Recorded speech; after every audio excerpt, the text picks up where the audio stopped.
And I go to this coffee shop over here on the corner once in a while.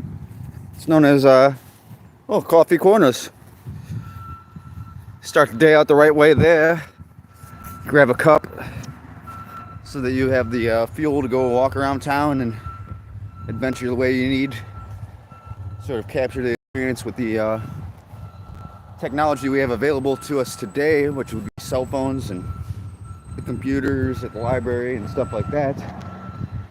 So through that type of technology, we are able to share our experiences in different areas in the world and this country, and in general, just if you've never been here in Burton, Ohio, you can kind of see what it's like. And well, guys, we got some goals here today. Right now, the first one is just to give it all in a humble surrender to our Most High, the Creator of all things, and just kind of realize how, wow, you created everything, and you created today, and here we are in this town, which is directly created by Him. I mean, you could say a man built this town, but who gave man the knowledge and materials to build this Burton Township? None other than the Most High. I mean, this is just it's a glorious time to be alive in general. And here we have a township in Geauga County, Ohio here, where, it's sort of hard to put into words, like, what makes Burton so special? Why does Burton have this charm that not a lot of other Geauga towns do? I mean, it's unique. It's its own little thing. It's perhaps the architecture has some bearing and forebodings.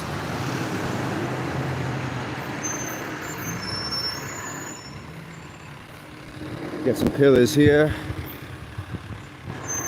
I mean, they're kind of standard looking, if anything would be the Roman Doric order. The pillars here, it's kind of standard, kind of generic Roman Doric, just a square. No special fancy top or anything like that. So we've been picking apart, things like that with the architecture and the language of the builders, and just sort of having discernment through it all. I mean, we know that the craftsmanship is not what saves us at the end of the day. It's moreover just a language of expression that we've been given from our Most High Creator.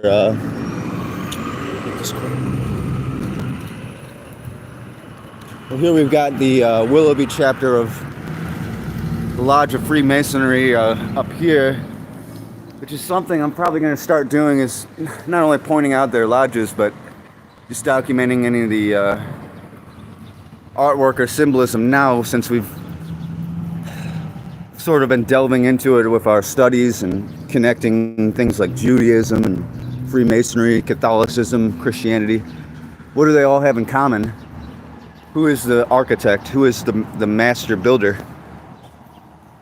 There seems to be a theme that we've discovered through our studies, and one book they probably don't want any of us knowing about is the old Masonic Charges, the Cook manuscript, and how it lines up with stories in the Bible and the characters in there, where the origins of Freemasonry may have began.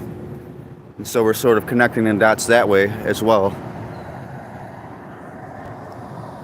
So we're paying attention to things like architecture, we're paying attention to things like hidden languages, different meanings and interpretations, and I think it's going to really spice the channel up. Okay, I appreciate your comment, Scary Liberal. They are all cults. Appreciate your comment, and consider how it's just easy to just say they're a cult and there's nothing significant for us to study about. Doesn't that just sound a little too easy? I mean, granted, they admit at the higher degrees that they may even be Luciferian. You see at the top of this building, I don't know if you can see it, but what bird do you think that is? On the top of this building, included in the architecture, what bird do you think that is? What does that bird mean? It's an owl. It represents wisdom. And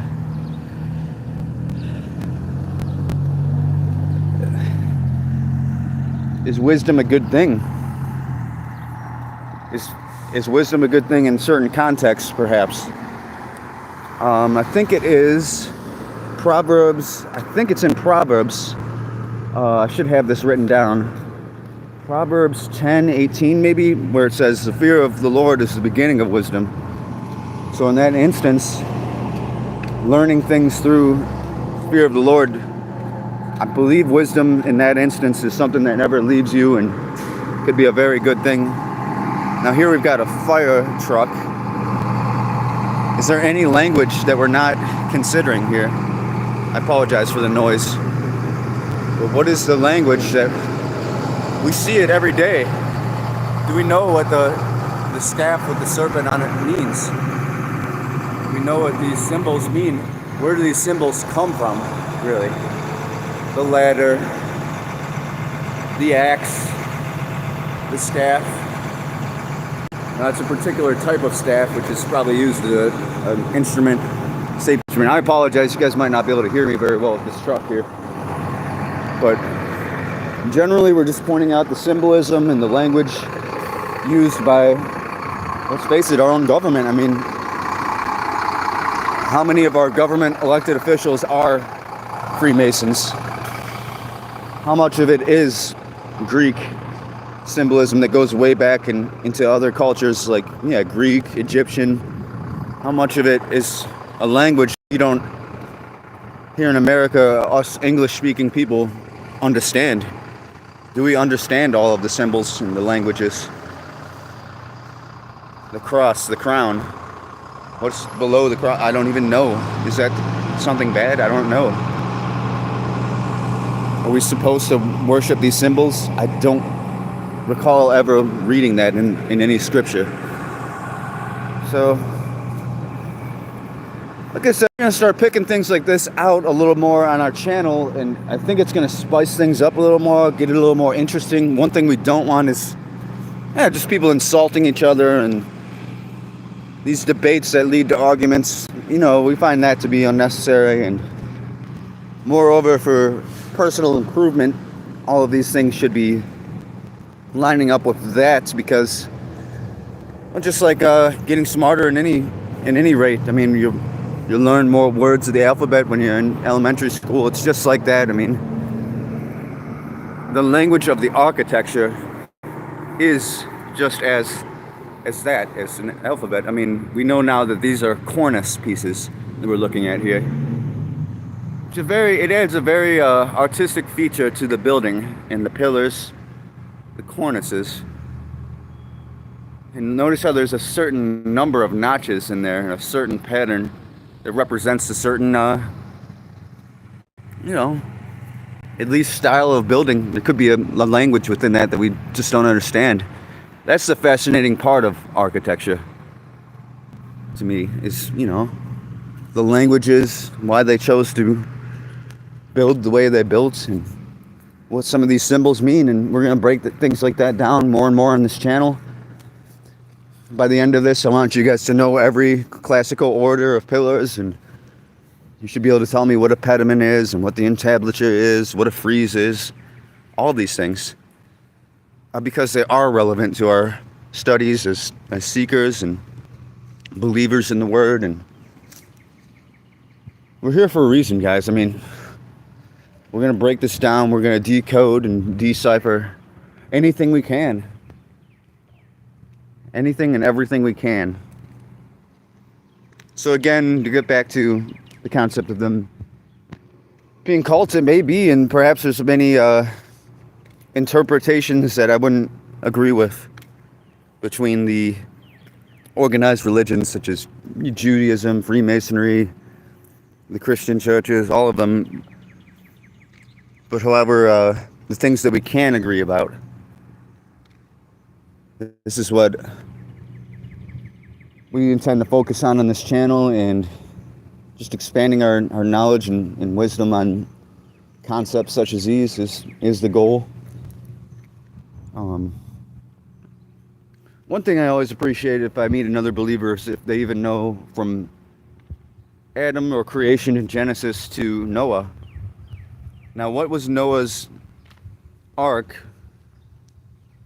In a sense, in a sense of the question, what was the ark? It was a building. It was a structure. Was that Freemasonry right there? Was that the one of the first crafts? Is Noah a symbol or a point of reference in the teachings of Freemasonry? Perhaps this biblical prophecy does line up with some of the teachings, and perhaps that would be the only significance to take away, some of the only significance. That's the only thing we're interested in, is if it lines up biblically. And yeah, just some of the takeaways from it. I mean, you start to learn about architecture, personal improvement, how these things can line up, and how it's all a journey towards understanding and the interpretation of the knowledge. Anyways, we are here in the back of a church, a really beautiful church. I mean, it took some time on the patterns here. And they've always been a helpful thing for the community. They have a food pantry here. So families experiencing a little bit of trouble with food would be able to benefit from the services they provide. And that's been going on for all of my life, for decades now.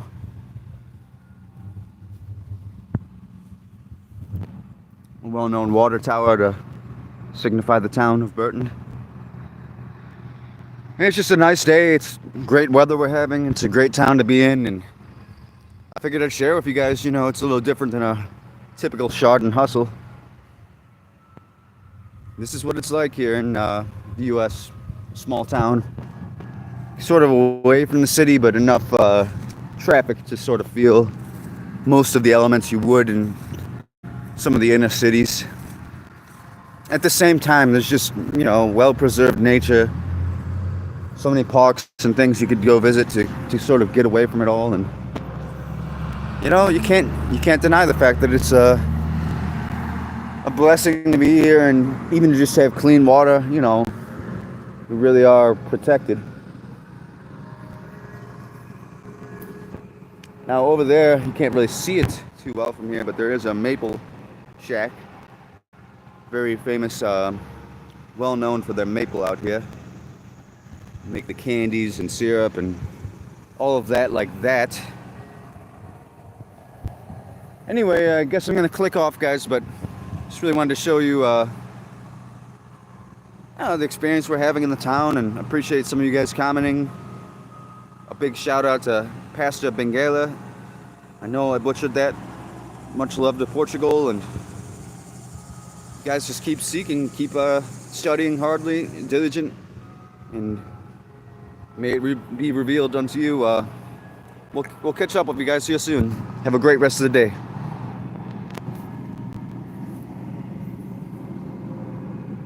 Dude.